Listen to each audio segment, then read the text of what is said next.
Hey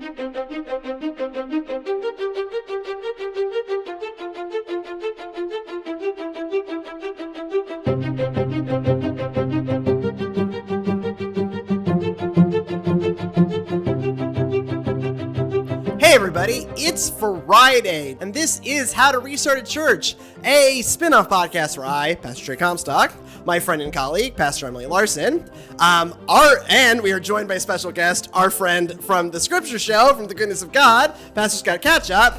We talk about how to make church happen, how to make church happen again. This week, we have a very special episode for you. Oh, yeah. We went this evening to the 5:35 showing of Bonhoeffer, Pastor, Spy, Assassin, which is largely a movie about Bonhoeffer being a pastor and not doing much spying and being very slightly involved in an assassination. Yeah, but not really. So this is the Angel Studios joint. If you are not familiar with Angel Studios, good. Don't become familiar with Angel Studios. They produce a certain quality of Christian media. And by certain quality, I mean very low.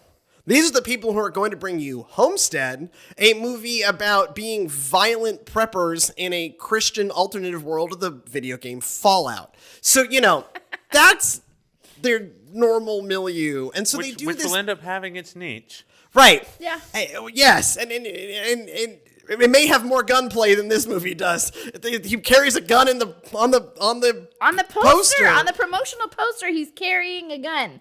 Never in the movie does he actually carry a gun. Which would have been disturbing had he done so, because that wasn't what his role was. Right. Yeah, but As an avowed pacifist. But though through the movie, his role in that was still ambiguous. Well, he did. So the truth is, he just doesn't do a ton in the Valkyrie plot. Yeah. He is involved in the Valkyrie plot, and in some ways, like, his reflection on his involvement in the Valkyrie plot. So, okay, step back. So the Valkyrie plot was the organized from within, like, the German military intelligence and outside resistance groups to kill Hitler. It was the plot to kill Hitler. For a really good historical documentary about this, there's a movie starring Tom Cruise. I think called Valkyrie. It explains it a whole lot better. For those who are not familiar with history, that don't know what Project Valkyrie is or it's never really explained in the movie. Yeah. So it's this plot to kill Hitler, and Bonhoeffer has a actual tangential relationship, but enough that like this is part of what he ends up. Spoilers for the end of the movie. He dies just outside of Buchenwald concentration camp in April of 1945. So spoilers for Bonhoeffer, a real man who lived in World War II. But his reflection on his involvement in the Valkyrie plot gives birth to two of his really important theological works that are barely touched on in this film. Cost of Discipleship, and then, in a really big way, dealing with it directly in Ethics. Yeah. His unfinished work that he is writing in prison because he has been arrested by the Nazis. He is German. By the Nazis specifically for his involvement in the Valkyrie plot. And so we have... and I had, Ethics is actually on set with us. My copy of Ethics is here. It's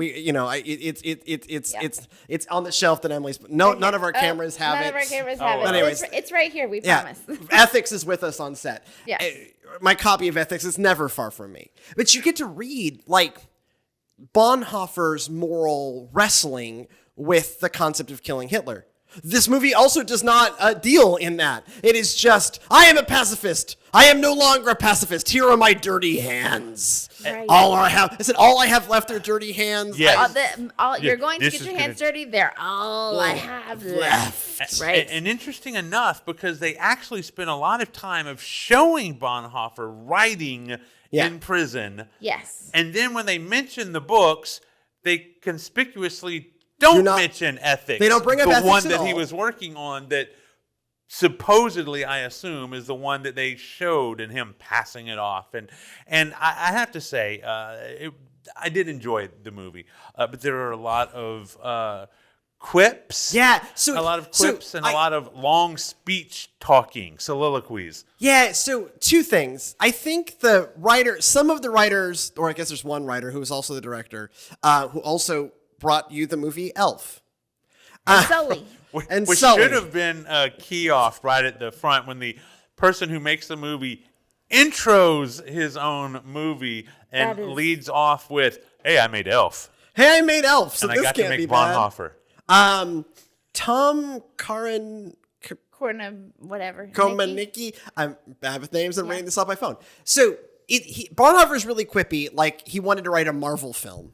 Right? Like, he's like Captain America level quippy. And yes. Right. He's always got a quip. Like, in the first half of the movie, he's always got a quip. And in the second half of the movie, all he has are soliloquies. Mm-hmm. All he has is like, "I am going to say to you the most intense and serious thing that it's kind of maybe a quote from my book or a summarization or a whatever. I am just going to..." He only speaks in passionate speeches. Mm-hmm. Also, the movie is a backdoor prequel to Top Gun Maverick. Oh my gosh. So you know, he's rejected by the hierarchy, and so he must flee, and then he's brought in to train these elite team of seminarians at Winkelwald. I can't do it. You must. I can't. I'm too young. What can I teach them? The man had a PhD by then. He could teach them. What can I teach them? You must teach them. Only you can do it, Dietrich. Okay, fine. Then now we are going to play football on the beach. Yes, there was literally a football scene on the beach. That's when we all went, "Wait, is this Top Gun?" Right. I've seen this scene before. This is exactly how you get the troops to come together and you bond with your students. Over football on the beach. We must play football on the beach. So yes, it is. And during his non-involvement in the Valkyrie plot, this is one of the weirdest. Like, so this guy Rudy is like being basically told, and then you are going to crush the things, and when you crush the things, then you are going to die because the bomb will have to go off. Be near Hitler. Yeah. And Bonhoeffer says, "And I will keep talking. I will never stop talking to people." This is the worst. Like, this is right? But this is not about you. I bet you think this song is about you. It wasn't at that point, Bonhoeffer. Dietrich, buddy, this scene is not about you.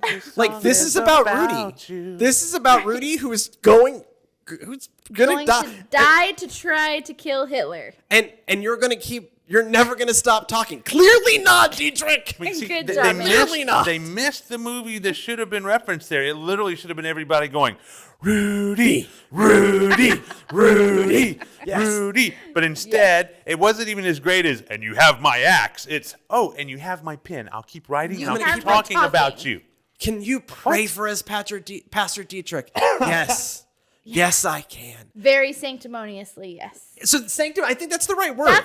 That's the part that kind of irked me about the film, because when you read Bonhoeffer, you don't get sanctimonious, right? When you read Bonhoeffer's works, you get a lot of humility. You don't get a lot of holier than thou attitude. And in ethics, he really wrestles with, like, maybe this is a sin and I just did a sin. Maybe trying to kill a man is still wrong. Right. I think it's right because then it's Hitler and it's this ultimate evil. And if killing ultimate evil stops all this other, all this other death, like maybe I'm right. But Dietrich consistently goes, "Yeah, but maybe I'm wrong. Like maybe this was just a sin and maybe I just did a sin and maybe this was wrong. I don't." Right. We can't always know, right? Like, he's building off the work of two people who should have been in this film and weren't, Reinhold and H.R. Niebuhr, the Niebuhr brothers, both at Union, where he goes when he's in America, right? Like, building off of the work of folks like Reinhold Niebuhr, going, "Hey, you don't know." I mean, ethics reaches that kind of very similar conclusion to Reinhold Niebuhr of just like, I don't know, maybe I'm wrong. But I sure got to act. And Hitler sure did kill a lot of people, like created an industrial murder machine. And you don't really see a lot of that wrestling with it, which is what would be beneficial to the church who watches this. Yes. And you don't see him reaching out, because in real life you mentioned Niebuhr, but you had Karl Barth and the different playback with him in that situation. He almost... other than we said that the Yoda moments, He's almost just always knows what to do. And Right. doesn't really have any kind of struggle, it seems. And like he just goes from I'm a pacifist to we must kill Hitler. Yeah, very No quickly. struggle. The other part of it is that like that scene felt a lot like National Treasure, where like We're gonna Nicolas Cage steal- deadpans at the camera. We need to steal the Declaration of Independence, right? Like so. Right. Bonhoeffer's brother-in-law comes and like, gentlemen, we're going to kill Hitler, and I'm like, this is Nicolas Cage looking at the Yes. camera and going, we're going to steal the Declaration of Independence. You're gonna do what, Nicolas Cage? Why? Honestly, that would have been great casting. If we could have gotten Nick Cage as Bonhoeffer's brother-in-law, that's a yes. movie I would watch. That would have been interesting for sure. I mean, unfortunately, Nick Cage has settled his tax problems, and so he's no longer taking every film possible. Yeah.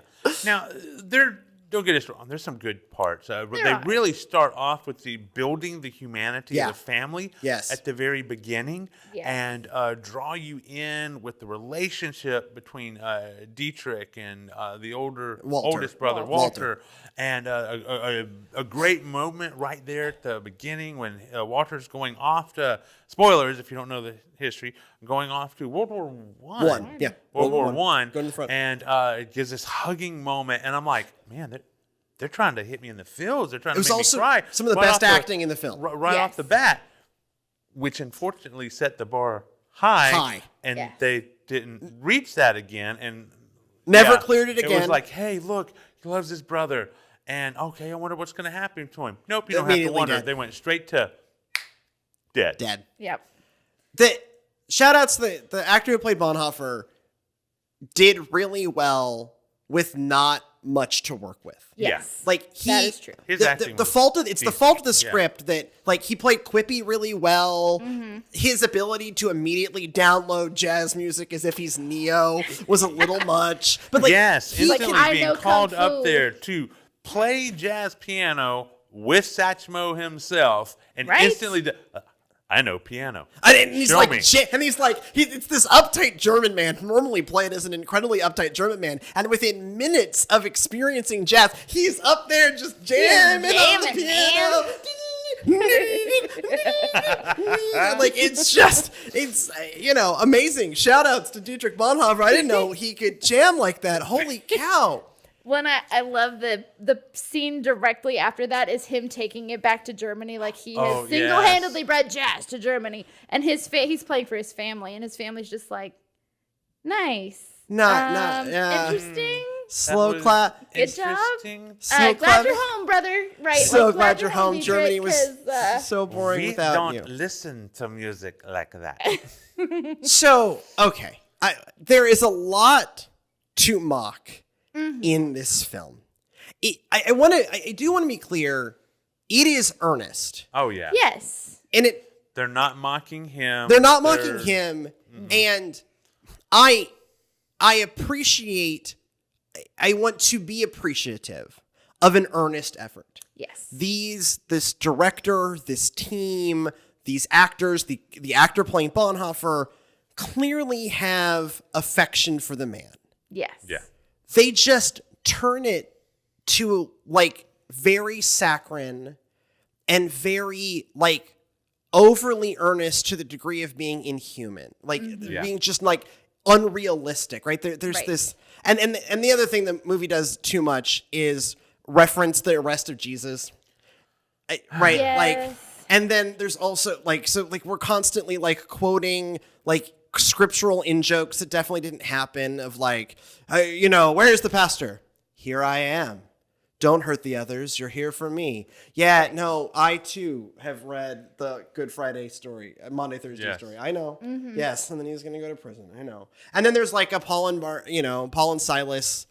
There's the prison Paul break. Yes, and it Silas was in the Paul jail. and Silas. Yeah, the So like very we could memorable. escape, but The- we're not going to. We're going to choose to stand. And then- here Instead of an and earthquake, wait. And then it the was a guard bombing. comes to Jesus. Yes. Yes. You nailed that. And so it didn't need any of that. Like the story of Dietrich Bonhoeffer doesn't need like Extra drama. weird biblical in jokes or like kind of modern evangelical fan fiction read into this story. It just doesn't.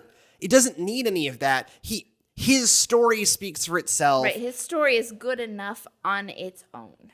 I think that's where, even in its earnestness and trying to be to how intense and passionate Dietrich was, that's where they really missed his humanity, which is where Dietrich really speaks to, and where we need his lessons now to see that, no, we should wrestle with these things. Right. We should have this, is this right or is this not wrong?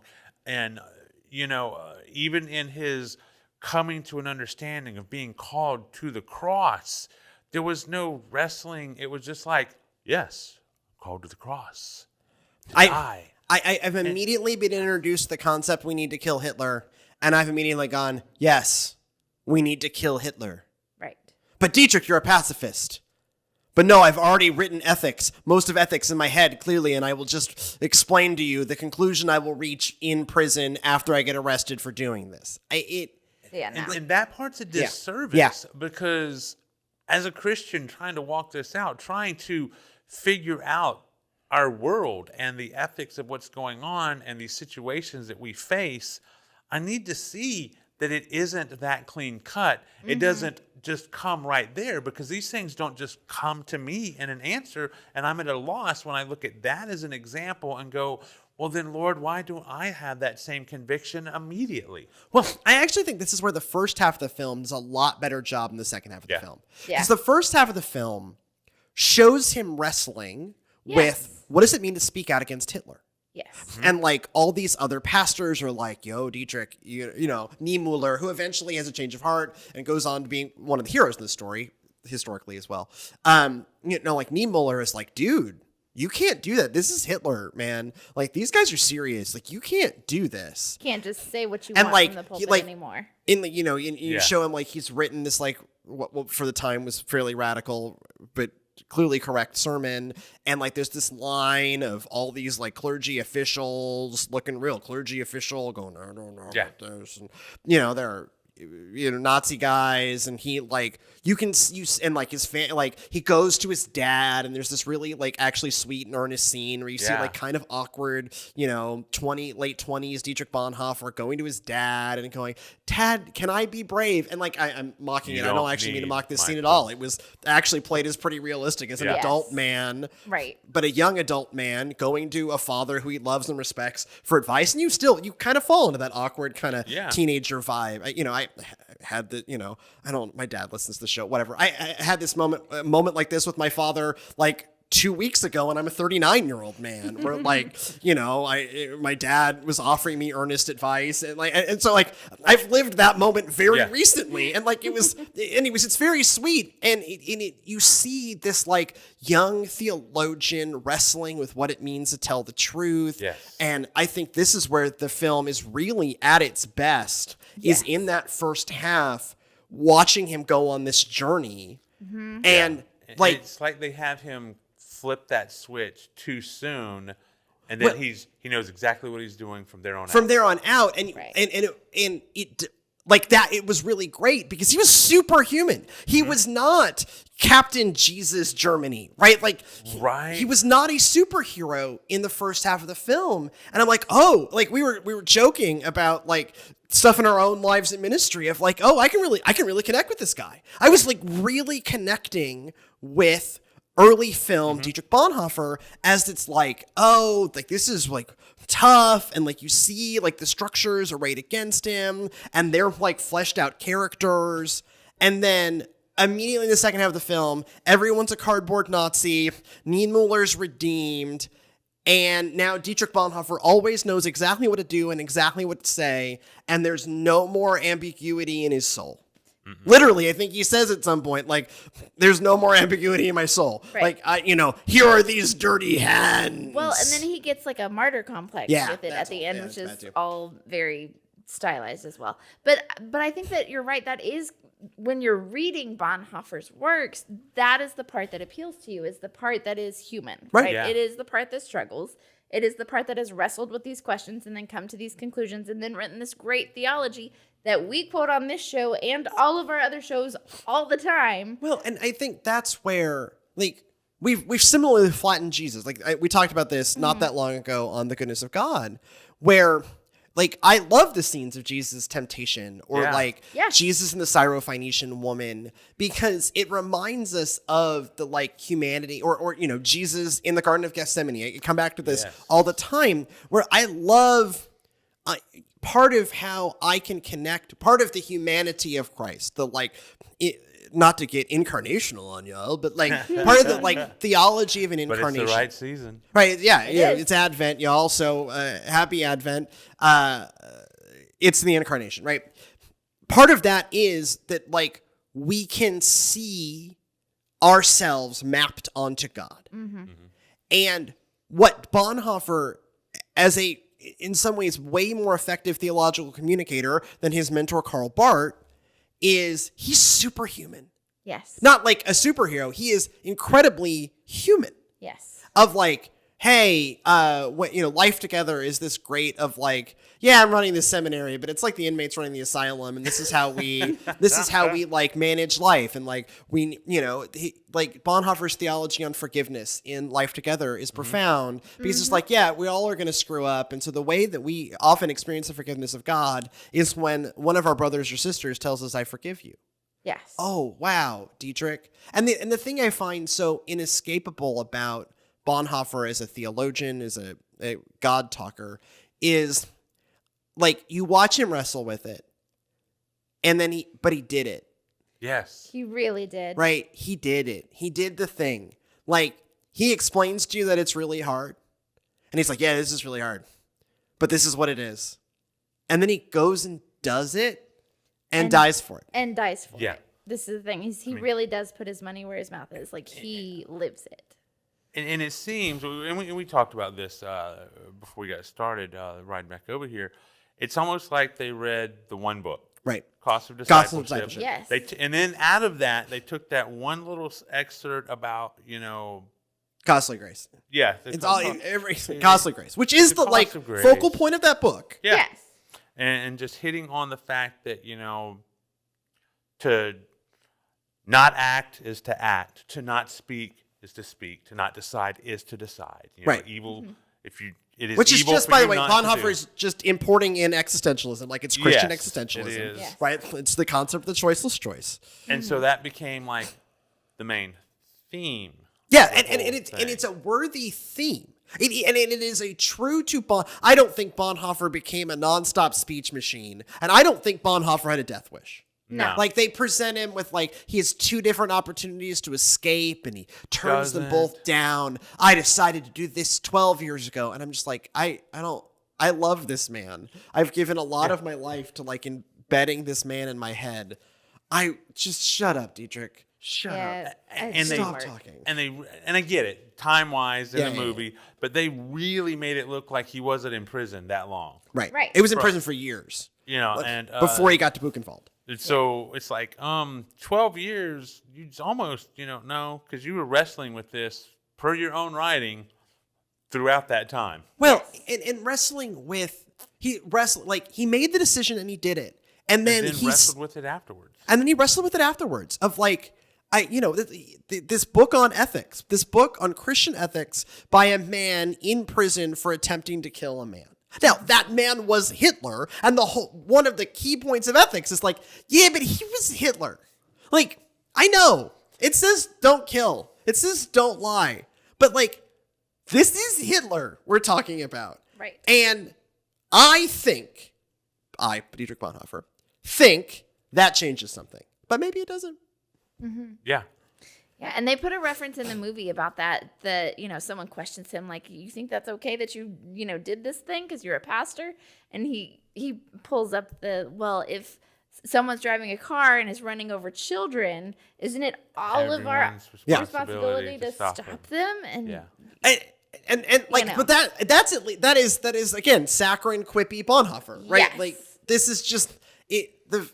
Yeah, I keep coming back to the film. Just doesn't know how humans talk to each other. People do not talk in speeches. No. Like, and you long soliloquies. Yeah. So there is this. This movie thinks it is about, and I agree, even if I disagree with the execution. There's a message here, right? which is it is the church's responsibility, the church as the body of Christ, its responsibility to stand up to evil and not just go along with it because it's easy. Mm-hmm. Like, that's the message. And I think that is a worthy message. I agree with that message. I also agree that message is Bonhoeffer's message. And so how did that message land for y'all within this film? I think it landed. What I do think is that maybe we, as being strongly in Bonhoeffer's camp already, are not the intended audience. Right. And I was just sitting here thinking that if this is your first introduction to Bonhoeffer, then I think it changes how you would take some of it, and you would really be like, man, Bonhoeffer did some really cool stuff. Which he did. And I'd be like, yes, he did. You should now go read his books and see the rest of the story. Paul Harvey there. Because it just seems, for knowing so much about Bonhoeffer and what I was expecting it to be. Now, granted, we were worried that they were going to be really way off, and they didn't screw up as bad as I was expecting it to. The man is fundamentally... I'm going to say this in a double negative because I mean it. I mean it that way. He's not unrecognizable. Yes. Right. He is not unrecognizable as Dietrich Bonhoeffer. Right, as the Bonhoeffer that we know and read and love. Right, we appreciate him. It fell short of what, at least to me, is the real pull of Bonhoeffer and his theology. Yeah. Mm-hmm. But perhaps our standards are just too high because we're in the Bonhoeffer fan club. Like you were saying, we're not the intended audience of this film, right? We are the fangirls of Bonhoeffer. And so, but if this is an easy introduction for folks to embrace this theology of Bonhoeffer, then, I don't mind the stylized differences, the weird meetings with Churchill that's overly, British or whatever. Oh, just the most.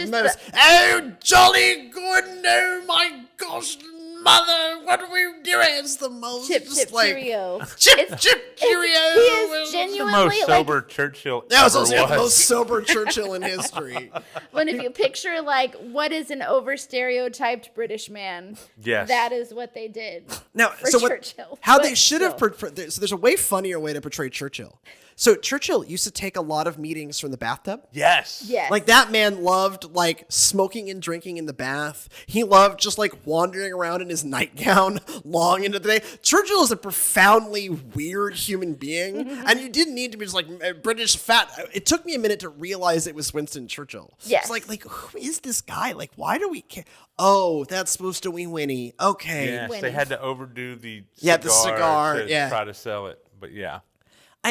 So my worry with this film is, again, I think the message is a worthy one, right? There are horrific moral things that the church has gone along with. This is not, the, utter capture of the Reichskirche, the Reich Church, the Church of the Third Reich during World War II is hardly the first time that's happened and not the last time that's happened. Mm-hmm. And that we need to understand our role in not going along but standing up against injustice is incredibly important. My worry with the film is because in the end, Dietrich Bonhoeffer ends up a superhero. Do we walk out of that film? It is certainly a hagiography, right? It's creating Saint Bonhoeffer. Yeah. And certainly in my head, Bonhoeffer's a saint, right? Yep. I had a seminary professor once say that hey, you should probably have 2 theologians who live in your head. And if you're a Methodist pastor, one of them should be John Wesley. And I go, yeah, okay. Yeah. Yeah, okay, fair. And the other, and so Bonhoeffer's the other one I picked, clearly. And so clearly I think Bonhoeffer's a saint. But this made him a superhero. Yeah. And my worry is, do we actually walk away thinking that we can do this? Does the movie show us that we can do this? Because Bonhoeffer certainly as hell wants you to do it. Right. And really expects you to do it because the way he reads the life, death, and resurrection of Jesus implies that you should do it. Yes. Bonhoeffer thinks you should.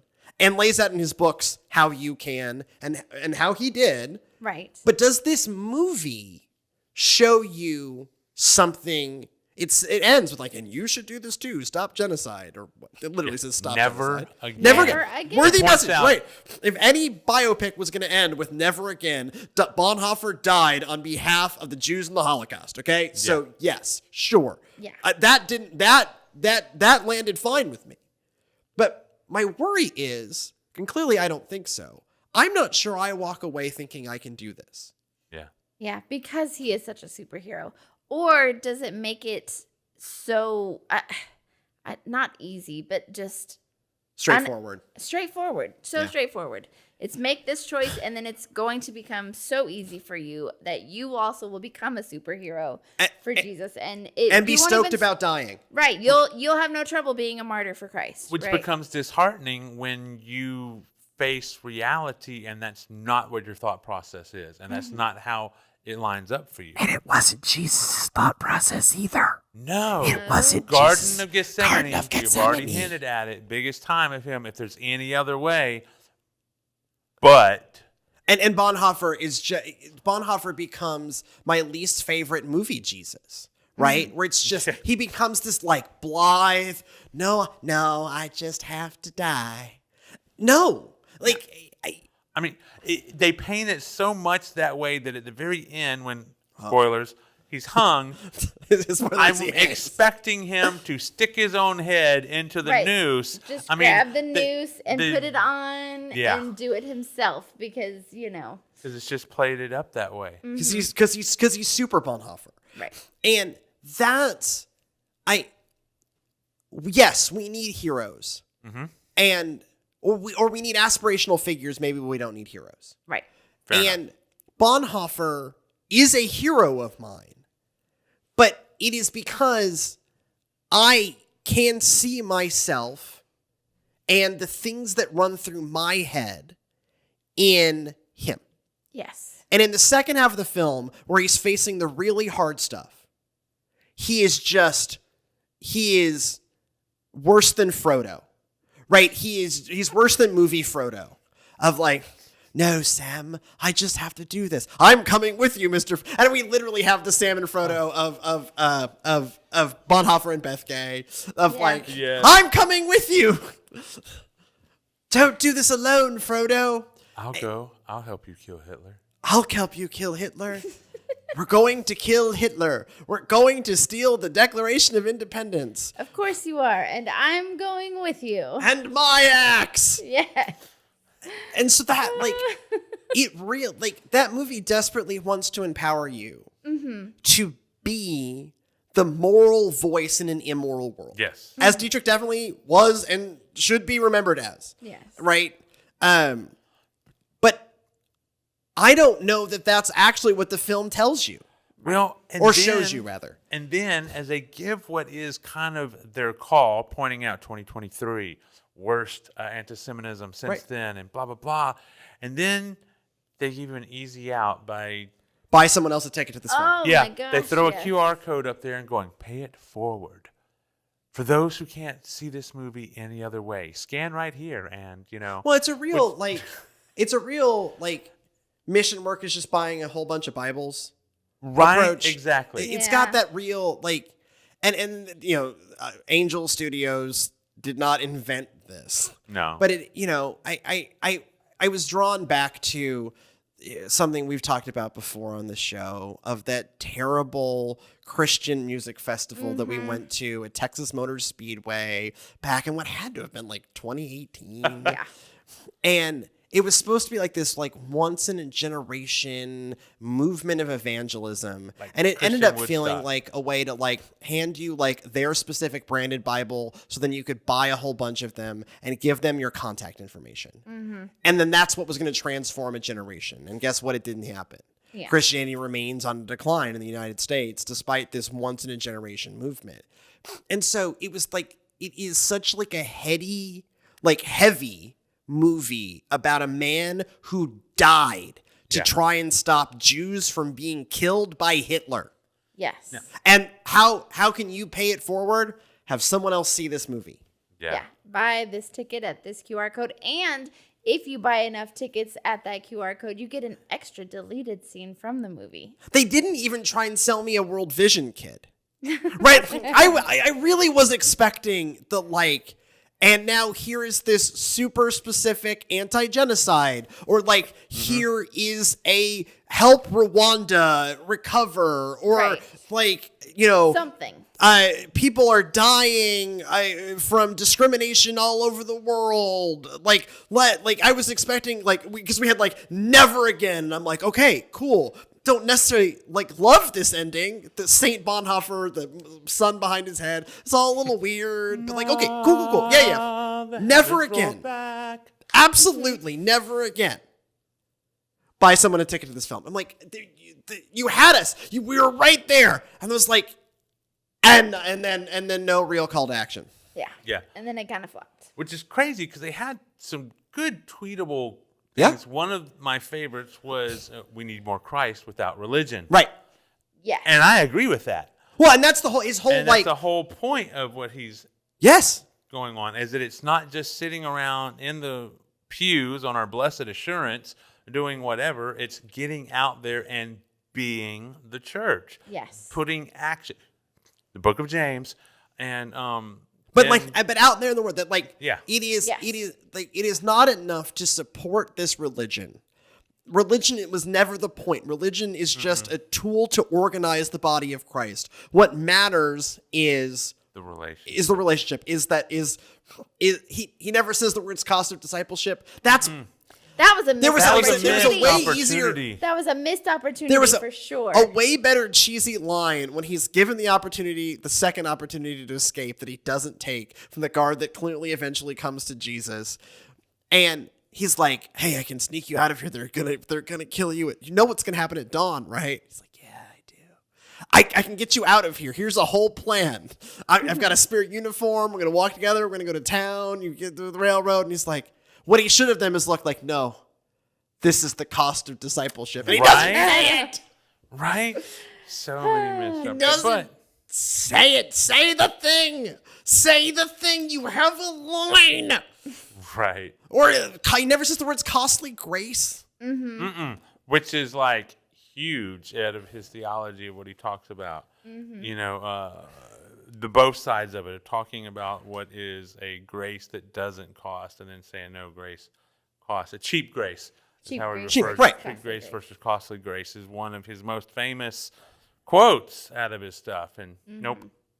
And so I just end up in this place where I really do want the church. If this is a show called How to Restart a Church, like I have been, you know, deeply moved by Dietrich Bonhoeffer since I first read the admittedly imperfect Metax biography that is the basis of this book, you know, back before I went to seminary. And that's part of what set me on this track where I am today.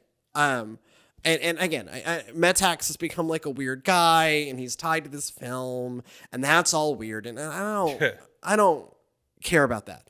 Right? It was a long time ago when I read that book. And anyways, but I don't know that this movie shows us a way to be a better church. It merely shows us a man tried real hard and sure did do it in his own life. But I'm not sure I have the walk away from this film with the intellectual or spiritual tools to do anything like it. At best, you walk away going, he was right. Yeah. The church should do better. Yeah. Right. Huh. It's the equivalent of, oh yeah, someone should do something about that over there.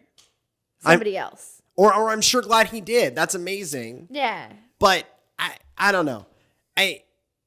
If I have to give the in summation here, not nearly as bad. Right. As it could have been. As it could have been. Could have been worse. Either theologically, right? It really, until he becomes, saccharine Jesus man. Theologically, it's not un-Bonhoeffer. Yeah. Mm-hmm. And honestly, go see it. And sure. then drop comments on our thing Or- here, what you think about it. My other piece of advice is buy Life Together. Yeah. That's what you And do. like, if you're not a dyslexic person and have a normal reading speed, you will finish it in about the runtime of this film, and you will know a lot more about the man's heart, the man's actual heart, than this film is able to capture. It's available as an audiobook, where finer audiobooks are purveyed. The narrator's pretty good. It's how I read Life Together in seminary. Yep. Dyslexic kid. What do you want? That's also how I read Life. That's also how I read Cost of Discipleship, sitting alone in a parsonage in the mountains of rural North Georgia, like in the middle of the night, not sleeping for barely sleeping for 72 hours as I crash finish a paper on the theology of Dietrich Bonhoeffer. This is not the way to encounter Cost of Discipleship. No, because that book will wreck you. No, From the inside out, that book will wreck you, as it is intended to. And I forget what feedback I got. Like, I got some feedback in this paper that it was like, maybe this is too honest. And I want to go back. No, that's not possible, right? So Cost of Discipleship is a hard book to read, not because it's not well written or not well translated. It's both. It's just, it'll wreck your life. It's a heavy lift. It is. That's my real advice: is see the film or don't. It's certainly, there are certainly way worse ways to pass a couple of hours, and you really will walk away with knowing something about Bonhoeffer you maybe didn't. Right. But read his words, because that's what's withstood the test of time. Like, we're still talking about him. He's this like bit player in the Valkyrie plot. Like, the Confessing Church was an incredibly small movement. Yeah. It's his words and the potency of them that matter. That why he still matters. The challenge to every Christian. Yeah. And so that's sure. See the movie. I thought we would walk away from this going, never under any circumstances see this film. No. It is the very definition of 2.5 out of 5, right? Like, You'll get an interesting perspective about strawberries. yeah, right. That's true. Yeah. That's true. The costumes are pretty good. The music's terrible. The sets are, not CG monsters, so they got one there. They don't have CG budget, which means they actually had to make a movie. So shout outs for actually making a film. Not a cartoon with Vin Diesel. I could have just described Fast and the Furious or the Marvel films. You don't know. All of those are basically cartoons. This is a film in this very traditional sense. But in the same amount of time, you could finish all of Life Together. And I think your life will be markedly better for having encountered the man on his own terms. Mm-hmm. Yeah. In an eminently readable thing. Anyways, if you have thoughts on Bonhoeffer, on this movie, on our thoughts on Bonhoeffer, we welcome the Goodness of God pod. Divine Provisions Co. I can do this. DivineProvisionsCo@gmail.com. That is DivineProvisionsCo@gmail.com. We are indeed the Divine Provisions Co. and we need your help. This is our call to action. Yes. We need your help to make this content. Comment, subscribe, leave us 5-star reviews on Apple Podcasts, share something you find meaningful. We post shorts from everything we do, and so they're infinitely shareable. If you want to give financially, Lord knows this stuff costs money. This having of a studio, the running of a studio costs money. There is a donate button on our website, divineprovisions.co. That is divineprovisions.co. And go in peace to love and serve the Lord. We'll see you next time.